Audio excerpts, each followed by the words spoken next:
बिस्मिल्लाहिर्रहमानिर्रहीम। लाखों करोड़ों दरूद नबी अकरम सल्लल्लाहु अलैहि वसल्लम पर और उनकी आल पर। अस्सलाम वालेकुम नाज़रीन, आप देख रहे हैं यूट्यूब चैनल और मैं हूं फरमान अहमद।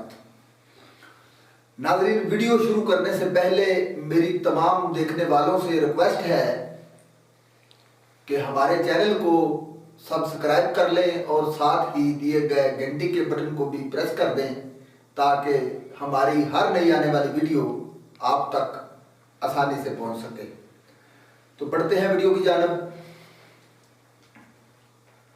नाज़रीन, अगले चंद दिन बहुत ज़्यादा अहमियत अख्तियार कर गए हैं और खुद अपोजिशन के लोग इस बात को मान रहे हैं कि अब उनके पास वक्त बहुत कम रह गया है और जिस तरह की खबरें आ रही हैं वो वज़ीर-ए-आज़म इमरान खान की तरफ से और हुकूमत के इत्तेहादियों की तरफ से वो हौसला अफजा नहीं है, वो मायूस कुन है पीटीआई के लिए और अपोजिशन के लिए और पीपल्स पार्टी के लिए भी, क्योंकि उनका पूरा फोकस ये था कि हमने किसी तरह इत्तेहादियों को साथ मिलाना है और अब उन्होंने सबसे मिलकर भी देख भी लिया है।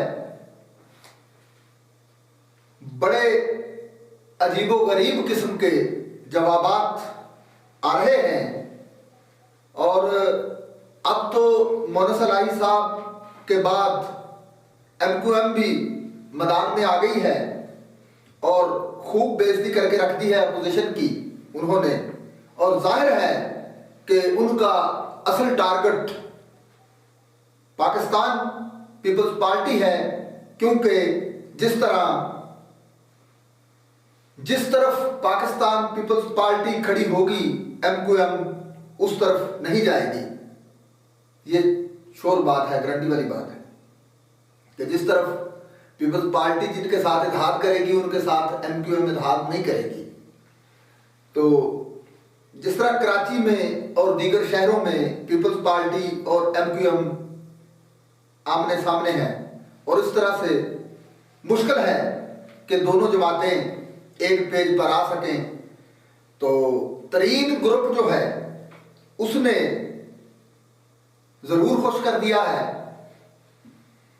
जो खबरें सामने आ रही हैं और जराए से जो खबरें छप रही हैं उसमें तरीन ग्रुप ने दिल खुश कर दिया है अपोजिशन का कि जनाब, उन्होंने कहा है कि जनाब हम तो नून लीग के साथ चलने के लिए तैयार हैं।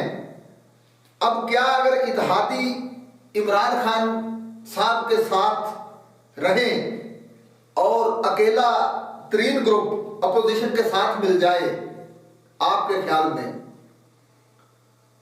अगर इत्तेहादी जो है, जितने भी इत्तेहादी लोग हैं या आज़ाद उम्मीदवार हैं हुकूमत के साथ, अगर वो सारे हुकूमत के साथ ही रहें तो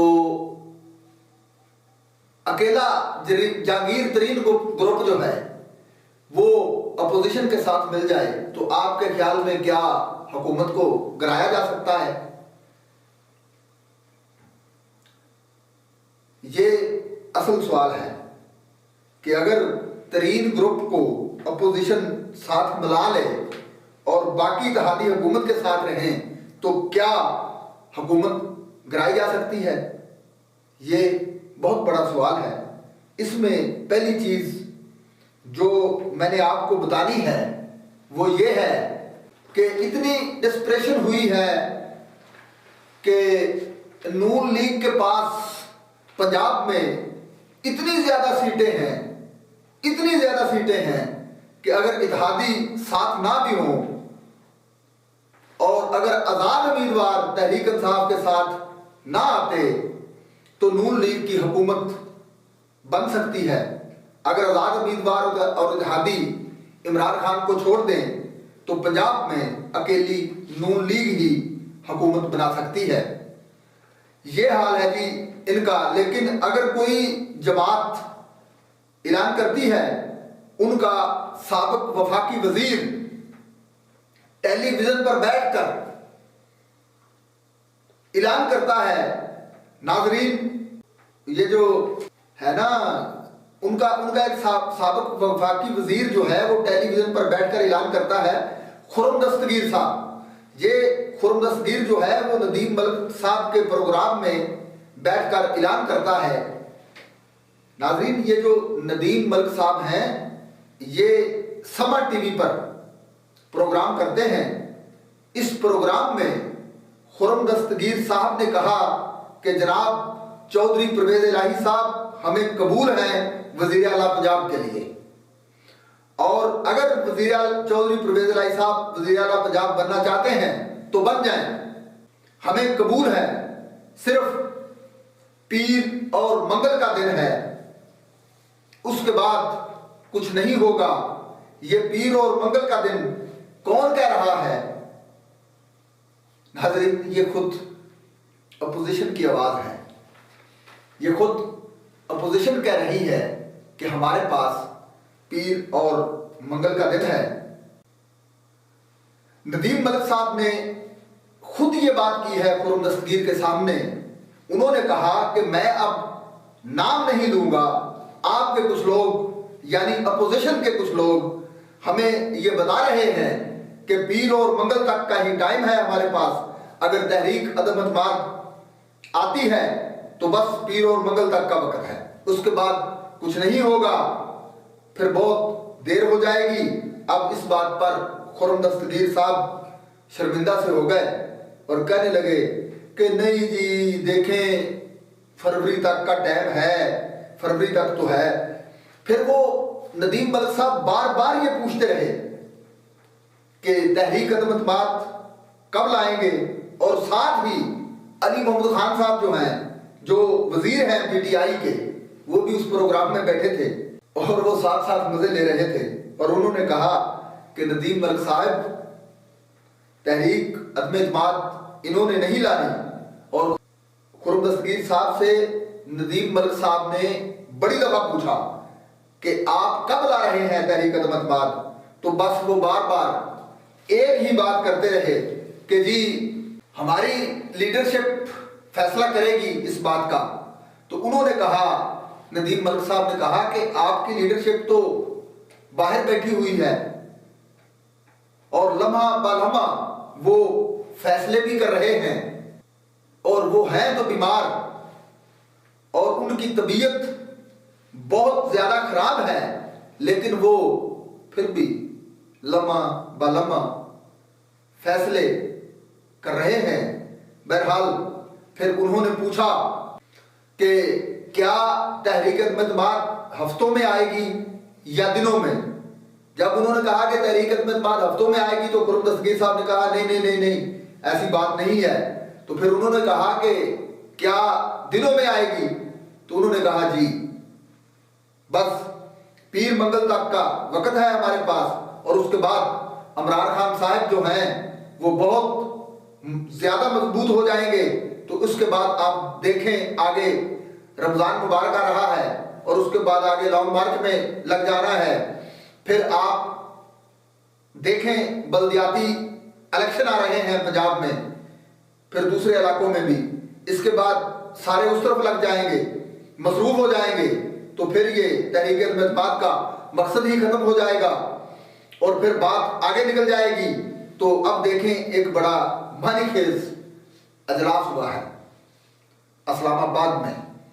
चौधरी परवेज इलाही साहब इस्लामाबाद चले गए हैं और वहां जाकर उन्होंने अपने पार्लिमानी जो उनके लीडर हैं, पार्लिमानी पार्टी के जो लोग हैं, उनके अजलास से उन्होंने मशावरत की है और उन्होंने बताया है कि जी मुलाकातों में क्या बातें हुई हैं, शहबाज शरीफ से क्या बातें हुई हैं, अपोजिशन की जानिब से क्या कहा जा रहा है, क्या क्या ऑफरें आ रही हैं, क्या हमें इसमें जाना चाहिए, क्या हमें ये रिस्क लेना चाहिए या नहीं लेना चाहिए। तो अब वो बात हो गई है, वो जो सोच भी नहीं सकते थे वो बात हो गई है कि जनाब पंजाब तो हमारा है जी, लेकिन चौधरी परवेज इलाही को हम वज़ीर आला बना दें। तो वो जानते हैं कि अगर चौधरी परवेज इलाही को उनको वज़ीर आला बना दिया तो चौधरी परवेज इलाही साहब इतनी सलाहियत रखते हैं, इतनी सलाहियत है उनमें कि अगर उनको वज़ीर आला बना दिया तो ये हमारे अच्छे खासे बंदे अपने साथ मिला लेगा, ये सोच रखते हैं वो। और ये यहाँ पर अपना नाम बना लेगा, क्योंकि चौधरी परवेज इलाही साहब माजी में भी पंजाब के वज़ीर आला रहे हैं और कई काम उन्होंने ऐसे किए हैं, जैसे 1122 का काम उन्होंने किया। आपको भी पता है, हमें भी पता है, सभी लोगों को पता है। पूरे पंजाब से वो लोगों को तिब्बी इमदाद जो है वो दे रहे होते हैं 1122 वाले।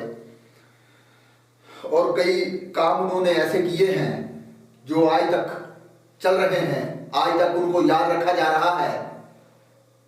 चौधरी परवेज इलाही ने अपने दौर में जब वो वज़ीर आला पंजाब थे तो सबसे अच्छा काम, बेहतरीन काम उन्होंने ये किया कि 1122 जो है वो सर्विस उन्होंने शुरू की और जो आज तक चल रही है। एक तो कई लोगों का रोजगार भी लग गया और दूसरा ये जो एक्सीडेंट्स वगैरह होते थे और लोग ऐसे ही तड़पते रहते थे, कोई उठाता नहीं था, तो ये भी एक अच्छा काम करते हैं 1122 वाले। ये चौधरी परवेज इलाही के दौर में हुआ है। तो इसके अलावा उन्होंने ऐसे काम किए हैं जो आज तक याद रखे जाते हैं।